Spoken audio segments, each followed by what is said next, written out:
Olá pessoal, bem-vindos aqui a mais uma aula do Macau Professor Solidário. Então, o que faremos aqui nessa aula? Vamos continuar com o nosso assunto, a nossa aula número 6 de segurança da informação. Então, antes de começar a falar, a gente primeiro tem que revisar uns certos tópicos que precisam ser trabalhados, porque esse é um assunto bastante complexo e com muita informação. A grande variedade e amplitude de questões sobre isso que podem cair na prova é muito variada, então é necessário esse grande número de aulas. Então talvez a aula de hoje seja um pouco dinâmica, corrida.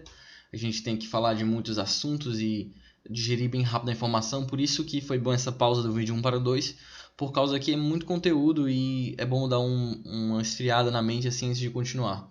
Então só de revisando assim de forma rápida, a gente tem aqui uns principais malwares, que são os vírus, worms, bots, cavalos de Troia, spyware, keyloggers, screenloggers, ransomwares, temos os backdoors, rootkits e temos outros. Então o termo malware ele é usado para todo e qualquer software que é malicioso, certo? Então eles são programados com o intuito de prejudicar os sistemas de informação, alterar o funcionamento de certos programas, roubar informações, e algumas das consequências disso é que eles causam lentidões no computador, então muito outros. Quem nunca pensou, poxa, eu tenho que formatar o computador porque ele está cheio de vírus? Porque chega um ponto que eles realmente passam a ocupar muito do computador e dificultar o seu desempenho. Então, conforme visto na nossa última aula, a gente tem as características de malwares incluídas no computador, que são todas essas daqui. Então, começando falando um pouco assim dos vírus, é que eles são pequenos códigos de programação maliciosos que se agregam aos arquivos que são transmitidos. Eles são muito parecidos, é bom você fazer analogia com os vírus reais. Então, os vírus da vida real, eles precisam estar dentro do arquivo para funcionar e se espalhar entre os outros. A gente falou um pouco do vírus na última aula, mas é importante a gente falar dos diversos tipos de vírus que existem. Então, além disso, o vírus ele depende da execução de um programa ou de um arquivo hospedeiro para que ele se torne ativo e possa dar continuidade a esse processo de infecção. Então, alguns vírus eles são inofensivos, porém eles podem danificar o sistema operacional e os programas de computador. Então, eu vou passar aqui para mostrar um pouco mais dos diversos tipos de vírus.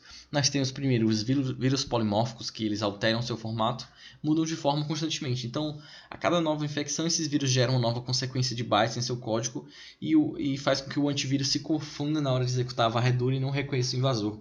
Essa questão é muito importante dos vírus polimórficos, porque a questão ocorre justamente também com o nosso corpo na vida real. Nossos anticorpos eles estão acostumados a defender contra um vírus, por exemplo, o vírus da gripe.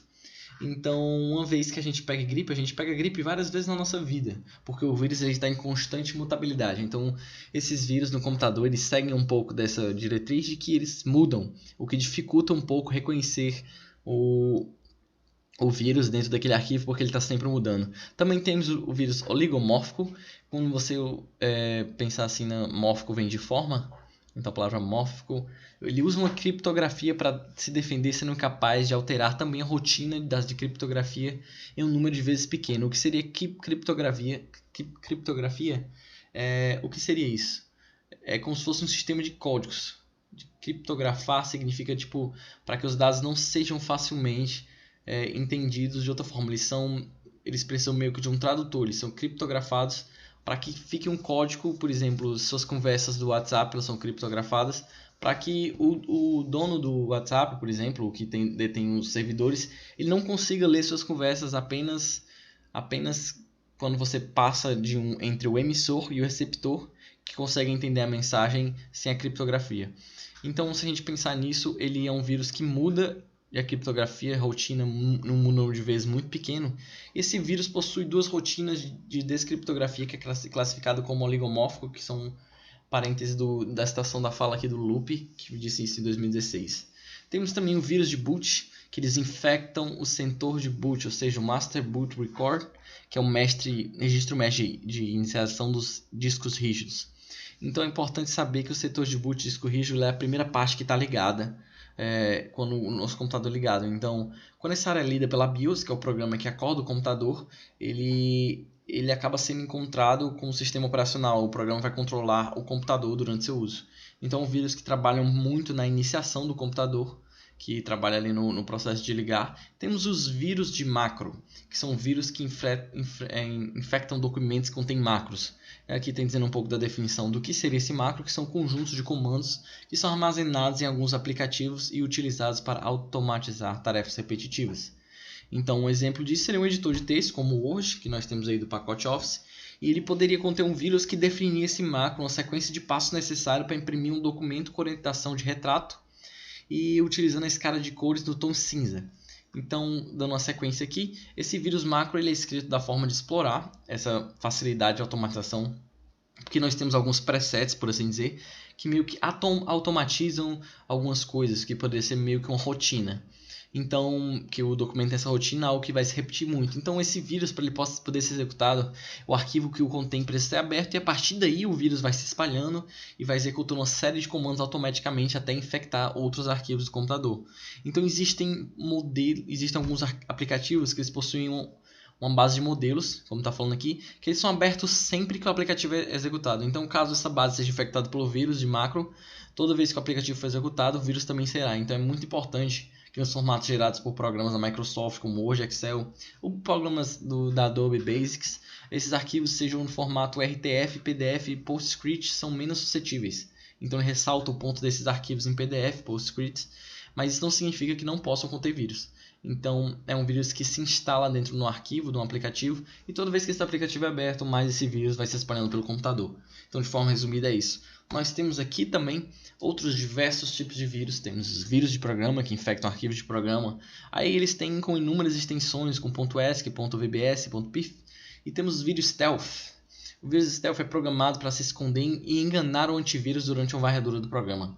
Então, esse vírus é impressionante porque ele tem a capacidade de se remover da memória temporariamente para evitar que o antivírus detecte. Então, você vê que os vírus eles também têm meio que na sua programação formas de escapar do próprio antivírus da defesa do computador. Temos aqui um que é muito importante, que é o vírus script, e ele se propaga por meio de scripts, o nome que designa a sequência de comandos previamente estabelecidos que são execução automaticamente de um sistema. Quando pensamos em script, por exemplo, um script de um filme, você pode pensar como um roteiro. Então, são passo a passo para elaborar um filme, um passo a passo para isso. Isso é um script. Por exemplo, para produzir um vídeo é necessário um script. Então, é uma sequência de comandos. Você pode associar essa palavra script a isso. Então, eu falo aqui dos tipos de script mais usados, o JavaScript, o Visual Basic Script. E tanto o outro podem ser inseridos em páginas da web, interpretado por navegadores Explorer como outro. Então, os arquivos Java se tornaram muito comuns na internet, são fáceis de encontrar alguns sites que não utilizem. E assim como os macro, esses vírus script, eles trabalham uma questão de, como é que eu posso dizer? Esses vírus scripts eles estão escondidos dentro desses programas que funcionam assim quando você abre. Agora a gente vai especificar um pouco mais sobre a questão do cavalo de Troia. E a gente falou um pouco na última aula, mas não especificamos ainda sobre esse tipo específico. Então, vamos falar aqui do cavalo de Troia e uma função importante sobre ele. Temos esses diversos tipos, a gente explicou o conceito geral do cavalo de Troia, mas ele é um programa que é aparentemente inofensivo. Uma vez que você clica, ele funciona e tal, é uma obra de telas, um protetor de telas. Mas quando ele aceita, quando você dá permissão a ele, ele parece lhe divertir, mas por trás ele abre portas de comunicação para que seu computador seja invadido. Então, é isso que acontece com o cavalo de Troia, você sabe assim por da aula. Então, há diferentes tipos de Trojans, cavalo de Troia, são classificados de acordo com ações maliciosas que costumam executar ou infectar um computador. Então, alguns tipos desses vírus, desse malware, que é o Trojan Horse, tem o Trojan Downloader, que ele instala uns códigos maliciosos no seu computador e a partir disso ele é instalado com base em sites que você acessou da internet.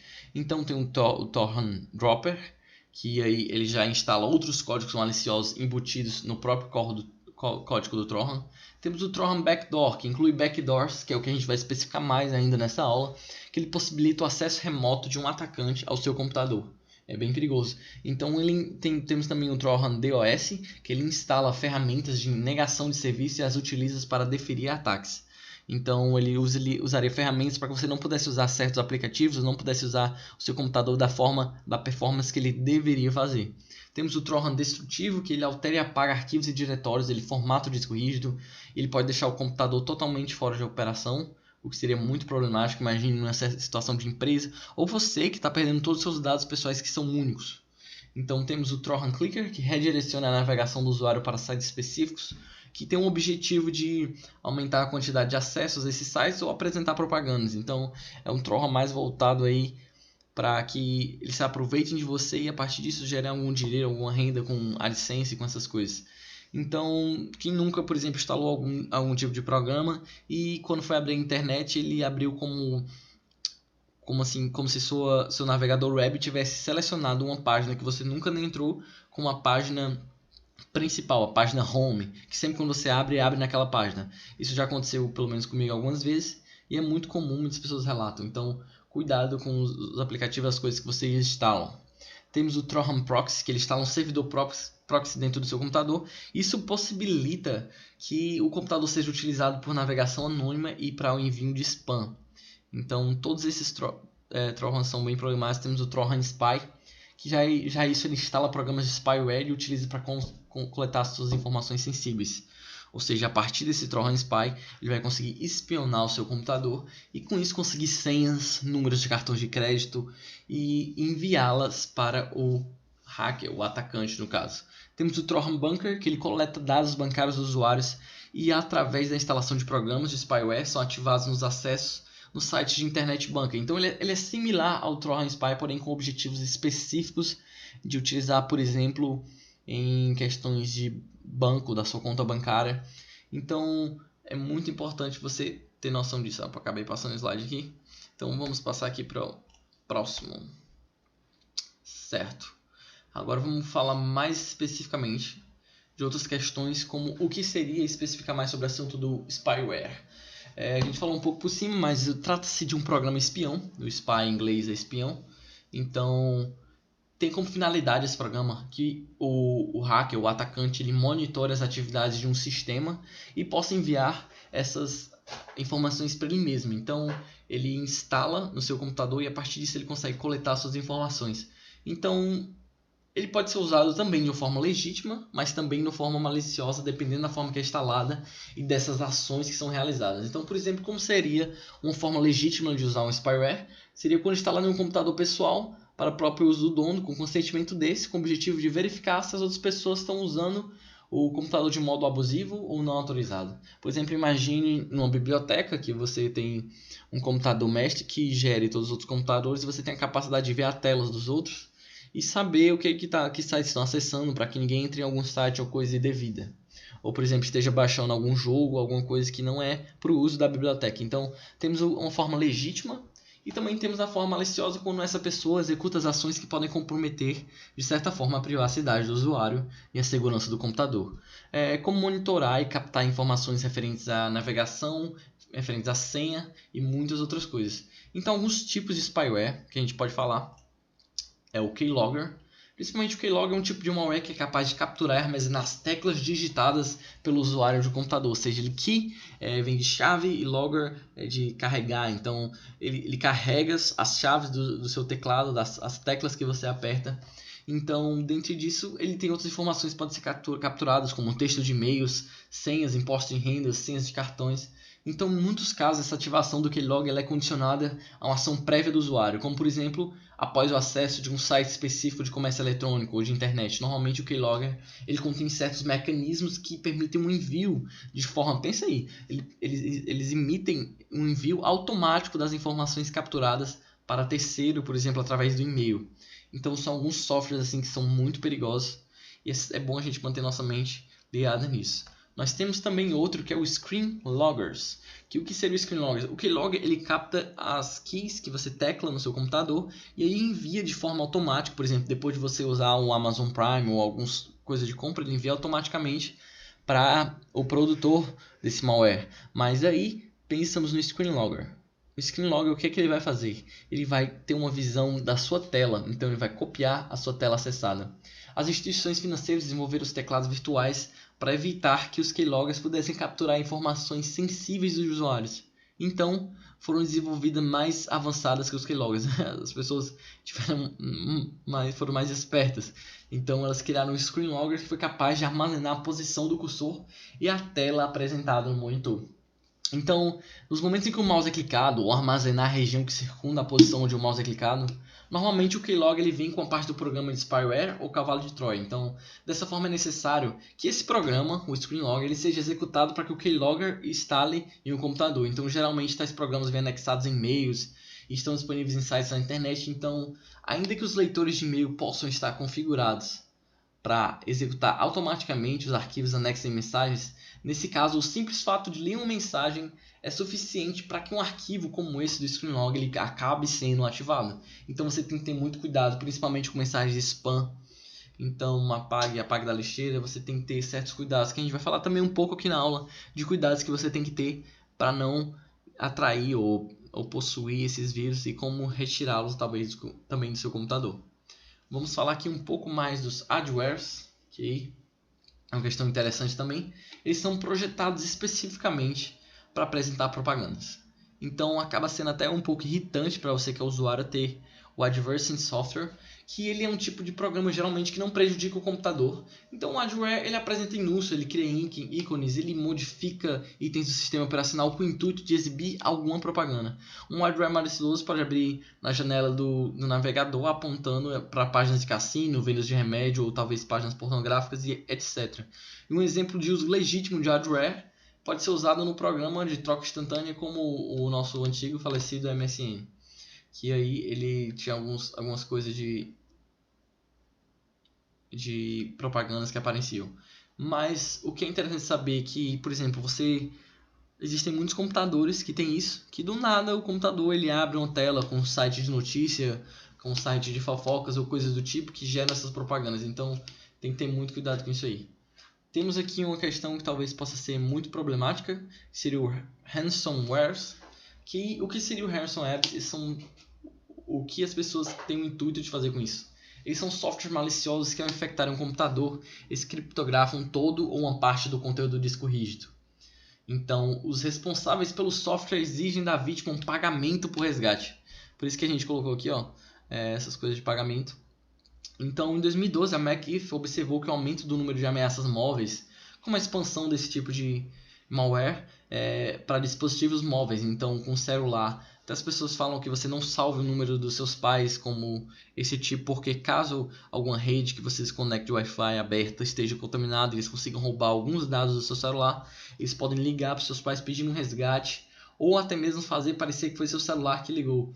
Então eles pegam essa capacidade de dados e a partir disso tentam fazer golpes, o que é uma coisa até muito comum que acontece. Então fiquem atentos a essa questão, é muito importante. Temos também o backdoor, que significa porta dos fundos.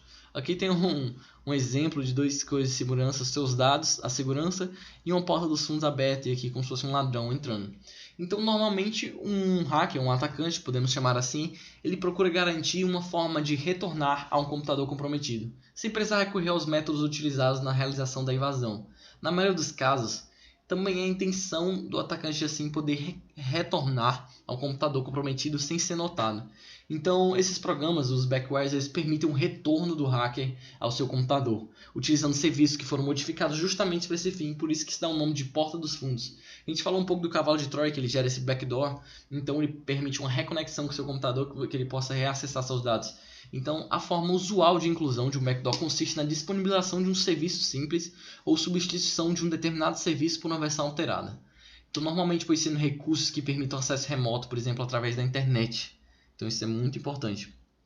Ele pode ser incluído por um invasor através de um cavalo de Troia, programas de administração remota, como o Backoffice, temos também o TeamViewer. Esses programas que permitem você controlar seu computador, eles também podem acabar vindo mal configurados. Ele podia criar uma versão alterada que ele pudesse controlar seu computador de outro canto. Então, vamos aqui. Vamos falar agora do Hotkit, que seria um tipo de malware que a principal intenção é se camuflar para assegurar a presença no computador comprometido, impedindo que seu código seja encontrado por qualquer um antivírus. Acaba sendo um pouco complicado a gente entender o conceito disso, mas basicamente isso é possível porque a aplicação ela tem capacidade de interceptar as solicitações que são feitas ao sistema. Então, se você pede ao sistema fazer um antivírus, o vírus, ele faz uma varredura de vírus, ele lê essas solicitações feitas por sistemas, então ele pode alterar o seu resultado, parecendo que de certa forma ele fica invisível. Então, o invasor, após instalar esse hotkit, ele terá um acesso privilegiado ao computador previamente comprometido e sem precisar recorrer novamente a métodos de utilização na realização dessa invasão. Suas atividades elas são escondidas pelo responsável porque ele ataca diretamente nessas solicitações feitas.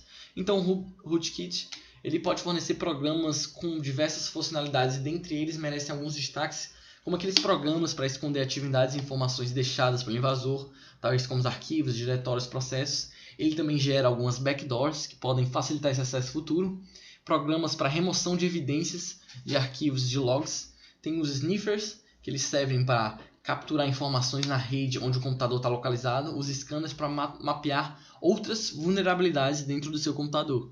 Então ele acaba sendo um caminho para esse invasor, esse atacante, ele ter mais controle sobre o seu computador e encontrar novas formas de talvez invadir. Nós temos aqui outro tipo, que é a bomba lógica, Logic Bomb, que ela é um programa que o código malicioso ele é executado quando ocorre um evento pré-definido. Por exemplo, como a data que está se aproximando e quando uma determinada palavra, sequência de caracteres é digitada no teclado pelo usuário. Então essas bombas relógios elas acontecem em um momento previamente definido pelo esse atacante. Então elas são muito difíceis de detectar porque frequentemente elas são instaladas por quem tem autorização do sistema. Ou seja, o próprio usuário ele acaba autorizando e instalando essa bomba relógio. O que é um fato muito interessante. Isso acaba gerando alguns golpes na internet que a gente vai ver aqui agora, mais na frente. Vamos ver aqui primeiro um tipo de golpe chamado phishing, que como consiste essa técnica feita por esses atacantes. Então, esses phishings também são conhecidos como phishing scam ou também só scam. Então, ele é um tipo de fraude eletrônica que é projetada para roubar as informações particulares que sejam valiosas para cometer um roubo ou uma fraude posteriormente. Então, o phishing ele meio que pesca suas informações. Então, uma pessoa mal intencionada, através de uma criação de um website falso ou envio de uma mensagem eletrônica falsa, geralmente de e-mail, através de scrapbooks, então outros sites de rede social, entre outros exemplos. Então, utilizando de pretextos falsos, por exemplo, ele pede um site de cadastro para você ganhar dinheiro online, que você coloque seu CPF e algumas informações. Então, utilizando esses pretextos, ele tenta enganar o receptor da mensagem e induzi-lo a fornecer informações sensíveis, por um número de cartão de crédito, ou então vai comprar uma coisa em um site não confiável. Então, as duas figuras elas são meio que iscas para que você caia nisso e entregue seus dados e seus arquivos, o que é muito problemático. Então essa palavra phishing vem de phishing, que vem da analogia criada entre os fraudadores, que as iscas, os e-mails, são usados para pescar as informações sensíveis de senhas e dados financeiros, por exemplo, através da internet.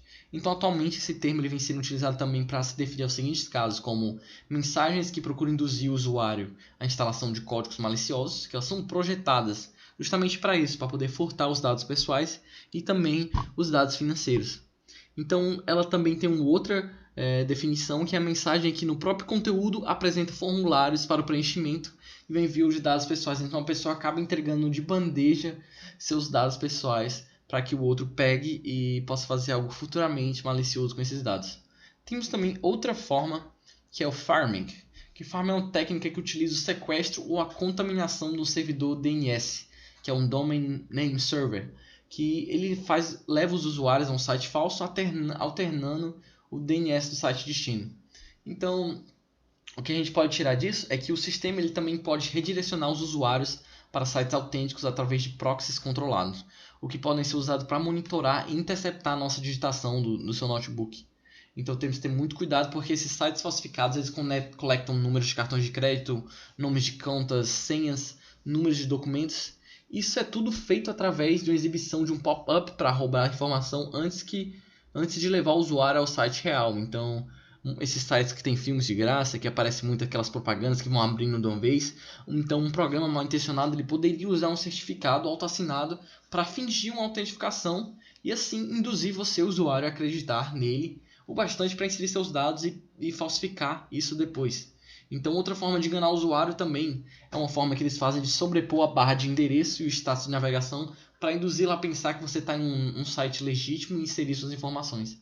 Então ele acaba enganando dessa forma. Então, nesse contexto, o programa de criminosos ele pode ser instalado nos PCs dos consumidores e dessa forma eles roubam diretamente as suas informações. Acaba que essa aula a gente fica um pouco assim psicótico pensando e tudo, mas é importante a gente saber para ter noção e como evitar possivelmente isso. Então, na maioria dos casos, o próprio usuário você nem sabe que está infectado, percebendo apenas uma ligeira redução na velocidade do computador ou falhas de funcionamento que são atribuídas a vulneráveis coisas normais do computador, que acontecem mesmo. Então vamos agora falar agora de formas de ataque diretamente na internet. Então vou destacar alguns tipos de ataque que podem ser cobrados indiretamente na prova também. Então, ou diretamente. Então vou falar aqui de ataques na internet. Nós temos o sniffing, o Denial of Service, que é o DOS, e o Distributed Denial of Service, que é o DDoS. Então, falando do sniffing, ele é um processo de captura de informações da rede por meio de um software de escuta de rede, que é conhecido como sniffer, ou farejador do inglês, e ainda capturador de pacote. Ele é capaz de interpretar as informações transmitidas no meio físico. Então, como seria esse? Por exemplo, ele poderia usar o sniffing para pegar, por padrão, um computador e escutar e responder somente os pacotes endereçados a ele. Então, é possível utilizar um software que coloca a interface no estado chamado modo promíscuo. Então, essa interface modo promíscuo, ela meio que protege nessa condição para monitorar e capturar os dados trafegados através da rede, não importando seu destino. Então, esses programas responsáveis por capturar seus pacotes de rede são chamados de sniffers, farejadores, ou ainda capturadores de pacote, porque eles captam esse pacote e tiram essas informações. Então, eles exploram o tráfego de pacotes e o TCP e não utilizam nenhum tipo de cifragem nos dados. Então, dessa maneira, o sniffer ele atua farejando os pacotes na tentativa de encontrar certas informações, como o nome dos usuários, as suas senhas. Por exemplo, quando você faz uma compra online, esse pacote é enviado pela sua internet, vai lá para o seu servidor por isso que se chama farejador, sniffing, porque ele fareja e tenta encontrar nesse pacote alguma informação útil para eles, que seria, por exemplo, uma informação que não estivesse criptografada, não estivesse em forma de código. Então a dificuldade do uso de um sniffer é que o atacante precisa saber instalar um programa em algum ponto estratégico da sua rede, como entre duas máquinas, com o tráfego entre elas passando por uma máquina com esse farejador. Então ele teria que instalar, por exemplo, num roteador Wi-Fi ou algo do tipo, numa rede local com interface de rede nesse modo promíscuo que chama do sniffer, que ele é possível capturar esses dados trafegados através da rede. Então ele precisa ter algum ponto que tenha seu acesso com a questão do seu servidor. Temos aqui uma imagem que eu vou colocar, que é do sniffing, e ela mostra basicamente a sua forma de atuação. Então temos aqui o sniffing, na sua forma passiva, que ele só é aplicado em meios não comutados, como o barramento e o hub, e ele é difícil de ser detectado, pois o atacante não costuma interferir no tráfego normal de rede. E temos sua forma ativa do sniffing, que ela aí já é mais fácil de detectar. E os suítes mais antigos possuem um cache de resolução e endereço MAC, que essas portas de pequeno recurso que possuem esses recursos de processamento mais limitado. Então o atacante ele faz um bombardeamento de pacotes com endereços no MAC-IP que são modificados para encher o cachê. Então com isso o switch ele acaba repassando os pacotes transmitidos por todas as portas, atuando como hub com o objetivo de não deixar a rede parar de funcionar. Geralmente, quando estão nessa forma ativa, ele é aplicado em dispositivos comutados como switch. Então aqui temos um pouco mais falando na questão dos servidores. Se você tem um pouco de dúvida nisso, você pode voltar um pouco lá para a nossa primeira aula de conceitos de internet e intranet, que fala um pouco sobre isso. Então, voltando, temos também o Denial of Service, que seriam os ataques de negação de serviço, ou seja, eles consistem num modo em impedir o funcionamento da sua máquina, ou talvez de um serviço específico. Por exemplo, no caso do ataques a redes, geralmente ocorre que os usuários legítimos de redes não consigam mais acessar seus arquivos, entendeu? Então eles poderiam bloquear esse serviço, por isso que é Denial of Service. Então o DOS acontece quando o atacante envia vários pacotes ou requisições de serviço de uma vez, com o objetivo de sobrecarregar um servidor e como consequência ele impedir o fornecimento de serviços para os demais usuários, o que causa prejuízo. No DOS, o atacante ele utiliza um computador para poder fazer essa operação de um serviço ou de um computador conectado à internet. Então, como exemplo desse ataque, vou falar aqui, tem-se o seguinte contexto. Vou gerar um contexto aqui, que seria gerar uma sobrecarga no processamento do computador, de modo que o usuário simplesmente não consiga utilizá-lo. Isso vai gerar um grande tráfego de dados pela rede, ocasionando a indisponibilidade dela, ou indisponibilidade de serviços importantes de um provedor, impossibilitando o acesso aos seus usuários. Por exemplo, alguns sites eles têm limites de pessoas que podem estar acessando ao mesmo tempo. Então, o que poderia acontecer é justamente eles gerarem um boot que gerasse vários acessos ao site ao mesmo tempo e esse site cai. Então, dessa forma que funciona. Cabe ressaltar também que em uma rede de computadores, quando ela sofre um DOS, isso não significa que houve invasão, pois o objetivo desses ataques é indisponibilizar o uso de um ou mais computadores. Então, por fim, ele acaba que não invade o computador, apenas ele indisponibiliza o uso dele. Então, uma coisa que caiu muito em prova assim, da Polícia Federal foi que um dos mais conhecidos ataques de computador conectado à rede é a negação de serviço. Então, ocorre quando um determinado recurso ele se torna indisponível devido à ação de um agente para essa finalidade. Então, tem muitos casos que eles diminuem a capacidade de processamento, também a diminuição da armazenagem de dados.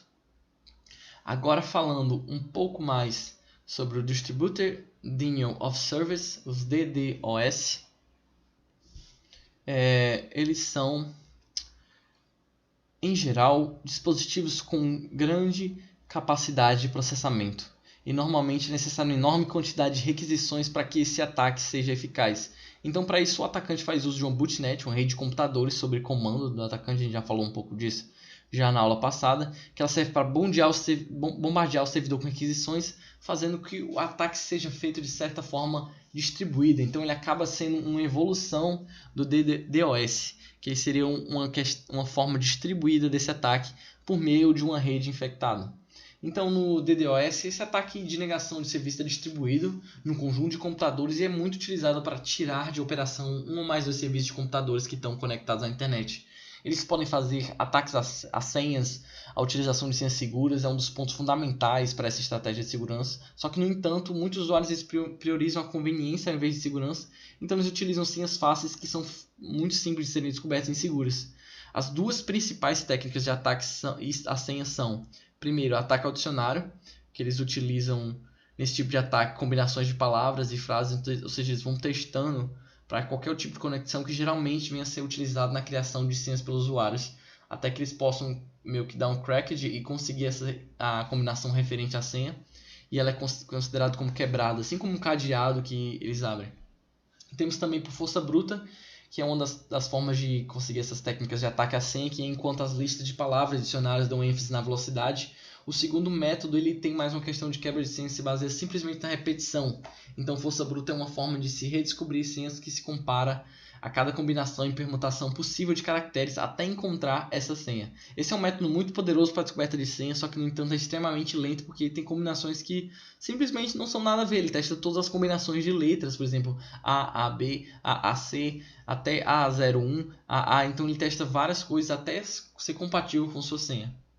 Então, temos outros termos aqui também, são as principais formas assim, de ataque pela internet. Então, vamos passar aqui. Temos outros termos que são muito importantes para a questão de concurso, principalmente o spam, que são mensagens de correio eletrônico não autorizadas e não solicitadas. A gente falou um pouco assim de spam na outra aula, e sendo um pouco dos recursos responsáveis pela propagação de certos códigos maliciosos. Então, uma vez só por você abrir, como a gente viu aqui, você pode estar contraindo algum código, contraindo, fala como se fosse você, mas seu computador pode estar sendo contaminado com algum código malicioso, algum malware. Então, o spam não é propriamente uma ameaça à segurança, mas ele é um portador comum delas. Então, a melhor forma possível é você evitar spams, principalmente aqueles falsos como de Receita Federal ou Tribunal Superior Federal. E nesse caso nós temos os spammers, que podemos chamar, são os indivíduos que enviam esses spams. Eles utilizam muitas técnicas para coletar esses endereços de e-mail, desde a compra de banco de dados até a produção de suas próprias listas, a partir de ou ataques ao dicionário, que consiste em uma forma de encontrar os e-mails a partir da lista de nome de pessoas e de pessoas presentes nos dicionários e de combinação de caracteres alfanuméricos ou códigos maliciosos. Existem os códigos maliciosos, eles vazam sua informação e esse pessoal que enviam esses spams conseguem um código com eles comprando essa base de dados. Temos também outra forma que eles conseguem coletar, que é a harvesting, que consiste em coletar os endereços de e-mail por meio de varreduras das páginas da web e arquivos de lista de discussão, entre outros, que eles conseguem ver seus e-mails pelas páginas que você acabou navegando. Eles fazem uma varredura naqueles dados. Então, pode cair muito em prova, é importante.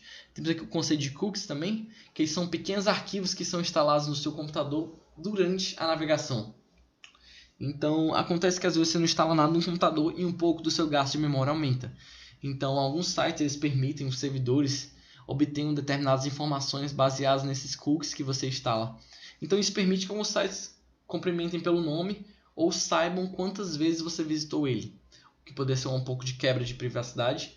E as informações coletadas pelos cookies elas podem ser indevidamente compartilhadas com outros sites e afetar um pouco sua privacidade também. Tem exploração de vulnerabilidades existentes no computador. Ao acessar uma página web, o seu navegador disponibiliza uma série de informações sobre a máquina, como hardware, o sistema operacional e programas instalados. Então, os cookies eles podem ser utilizados para manter referências contendo essas informações e você usá-las para explorar possíveis vulnerabilidades existentes no seu computador. E também tem outras formas, como uma autenticação automática, como por exemplo, clicamos em lembre de mim ou continuar conectado. Então, em esse caso, uma máquina contaminada, essa prática pode permitir que outras pessoas sejam autenticadas como se fossem você. Então, isso é uma questão muito problemática. Temos aqui coleta de informações pessoais, que são dados preenchidos em formulários web, que podem ser gravados em cookie, ou coletados por atacantes ou códigos maliciosos. Temos também coleta de hábitos de navegação. Quando você acessa diferentes sites que são usados cookies de terceiro, pertencentes a uma mesma empresa de publicidade, é possível que essa empresa determine os seus hábitos de navegação, o que compromete sua publicidade. Quem nunca estava, por exemplo, conversando ou pesquisou sobre determinado assunto, como passagem de avião para tal canto, e ao estar no Facebook, aparece aquelas propagandas e apareceu justamente a coisa que você estava falando. Então, com base nisso, eles, de certa forma, invadem sua privacidade. Caiu sobre uma redação no Enem um tema exatamente sobre isso, para induzir você a comprar, ou de certa forma, o consumismo e ficar colocando como propaganda para você algo que você estava pesquisando. Eles tentam te atingir exatamente o que você pesquisa. Uma clara quebra assim, de privacidade. Agora, falando um pouco mais de outros assuntos, temos os códigos móveis. É muito importante ter uma noção disso, dessa conexão dos dispositivos móveis. Então, o que seriam esses códigos móveis? Eles são utilizados por desenvolvedores para incorporar maior funcionalidade e melhorar a aparência da web. Então, eles podem representar riscos quando o quê? Quando eles são mal implementados e são usados por pessoas mal intencionadas. Os programas, os aplicativos do Java, eles podem conter falhas. Então, também temos coisas que podem ser problemáticas no JavaScript e componentes ou controles que você vai instalando no seu código móvel e isso pode acabar infectando seu computador. Temos também outras formas que são as janelas pop-up, que são aquelas janelas que abrem automaticamente sem sua permissão e se sobrepõem à tela do navegador web após o acesso a determinado site. Então, alguns riscos eles têm que ser destacados porque eles podem ser ocasionados nesse contexto. Como, por exemplo, apresentar mensagens indesejadas contendo propagandas ou conteúdo impróprio e apresentar links que podem redirecionar a navegação para uma página falsa e induzi-lo a instalar códigos maliciosos. Questão muito problemática. Temos também plugins e complementos de extensão, que são programas geralmente desenvolvidos por terceiros e que você pode instalar no seu navegador web ou leitor de e-mails, que ele vai dar funcionalidades extras. Tem alguns que, por exemplo, mostram a tradução, alguns plugins que são bem úteis, mas é muito bom você ter noção de que, apesar de grande parte desses programas serem confiáveis, tem uma chance desse programa específico ter sido criado para executar atividades maliciosas ou que, devido a alguns erros de implementação, eles possam causar ações danosas no seu computador. Então, questão muito importante a ser observado. Temos os links patrocinados, aqueles links que aparecem nos primeiros tópicos de pesquisa do Google, quando você acessa.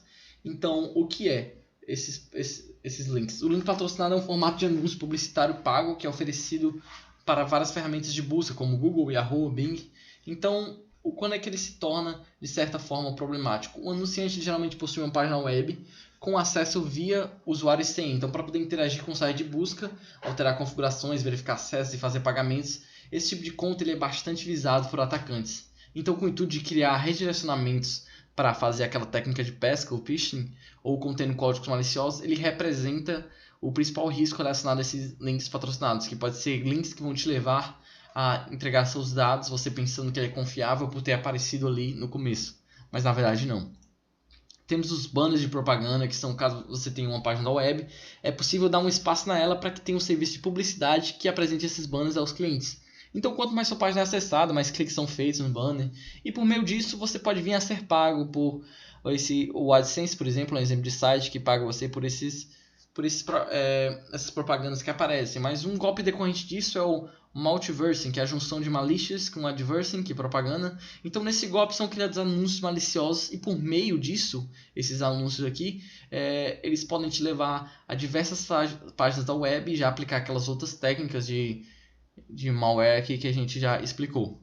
Temos também uma forma de distribuição de arquivos P2P. Se você viu na nossa primeira aula de rede e internet e intranet, sabe que na rede P2P todo servidor ele é um servidor e é um cliente ao mesmo tempo. Então esses arquivos estão transitando em uma rede muito conectada, o que permite que assim arquivos como Gutnella ou BitTorrent, esses programas podem ocasionar acessos indevidos a diretórios quando os arquivos são mal configurados e a obtenção de arquivos maliciosos por meio desses softwares de arquivos distribuídos nesses ambientes. Então, uma clara violação dos direitos autorais. Então, muito cuidado com a questão desses arquivos que são muito utilizados nas redes P2P. Temos a questão de compartilhamento de recursos, que seria estações de trabalho, aqueles recursos que estão ligados a um servidor. E ao fazer esse compartilhamento de recursos do seu computador, como diretório, discos, impressoras e outras coisas, pode gerar do acesso não autorizado a recursos ou informações sensíveis. Então é importante que esses recursos sejam usados, esses recursos eles podem ser usados por atacantes. Então é importante que você saiba, caso não sejam definidas senhas de controle ou de acesso para ser usada, essas coisas podem ser facilmente descobertas e exploradas por esses atacantes. Então vamos falar aqui um pouco de procedimentos de segurança que você tem que ter como base nisso. Então, diante do grande risco desses procedimentos, vamos criar algumas boas práticas de segurança. Que a primeira é preservar as informações pessoais, tal como endereço de e-mail, dados pessoais, e principalmente cadastrar bancos e cartões de crédito, principalmente quando for cadastrar seus cartões de banco, de crédito e senhas. Então, é bom sempre ter e-mails separados para assuntos pessoais, profissionais e para compras de cadastros online. Certos usuários eles têm um e-mail somente para assinatura de listas de discussão. Então, o caso você quer e-mails diferentes para eles não conseguirem pegar seu e-mail, lançar o spam para você abrir e contrair um malware no seu notebook. Então essa é uma boa técnica. Outra técnica é que você não seja um clicador compulsivo. Ou seja, o usuário não deve controlar sua curiosidade para verificar sempre a indicação de um site ou e-mail suspeito. Então não vá clicando. Também não seja um caça-brindes. Quando aparece aquelas coisas que e-mail, você ganhou não sei quantos. Quando você acabou de ganhar R$1.000, uma promoção, caso você não tenha se inscrito, muito dificilmente você vai ter ganhado alguma coisa, então não clique nisso, mantenha a integridade do seu computador. Outra coisa é ferramentas de combate ao spam, que são os anti-spams, que são disponibilizados ao lado dos servidores de e-mail, e eles filtram essa mensagem, o que é muito útil. Então temos aqui também alguns cuidados que a gente tem que ter com malware e com as suas contas e senhas.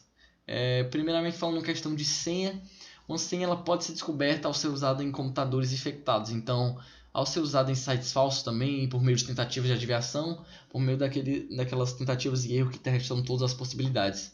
Então, uma senha boa, bem elaborada, é aquela que é muito difícil de ser descoberta. Por isso que é uma senha forte. Então, não convém que você crie uma senha forte quando for usá-la, não conseguir recordá-la também, claro. Mas não convém que você crie uma senha fácil de ser lembrada se ela pode ser facilmente descoberta por um atacante. Então é muito bom você pensar na questão da senha. Vamos falar aqui de cuidados que você tem que ter com os códigos maliciosos, que poderiam envolver uma série de ações como instalação de ferramentas como antivírus, anti-spyware no seu computador, lembrando de manter atualizadas frequentemente. A banca ela pode criar ferramentas anti-malware nesse contexto também. Então você não pode realizar aberturas de arquivos suspeitos no e-mail. Não faça isso porque você pode acabar atingindo algum malware. Então, fazer a instalação de patches de segurança e atualizações corretivas de software do sistema operacional quando forem disponibilizadas, porque isso vai dar uma proteção contra os worms e contra os boots. Então, falando de vírus, instale e mantenha atualizado um bom programa antivírus, porque essas assinaturas de antivírus elas são configuradas para serem diariamente, e configure o antivírus para ficar os arquivos obtidos na internet, como os discos rígidos, o seu pendrive USB, o seu HD externo, e desabilite no seu programa leitor de e-mails a auto-execução de arquivos anexados à mensagem. Porque quando você deixa isso aberto, pode acontecer do seu usuário acabar lendo e ativando um antivírus sem ser de forma manual. O computador automaticamente ative. Então já desativa essa opção. E tem outras coisas que você tem que ter cuidado. Então siga essas recomendações contra os vírus do vírus, que você também vai se prevenir contra os worms, contra os boots e contra os bootnets. Agora falando do cavalo de Troia, os backdoors, os keyloggers, siga as recomendações de prevenção contra o vírus e instale um firewall pessoal. Em alguns casos, isso pode evitar o acesso do backdoor já instalado. E utilize pelo menos uma ferramenta anti-spyware e mantenha ela sempre utilizada.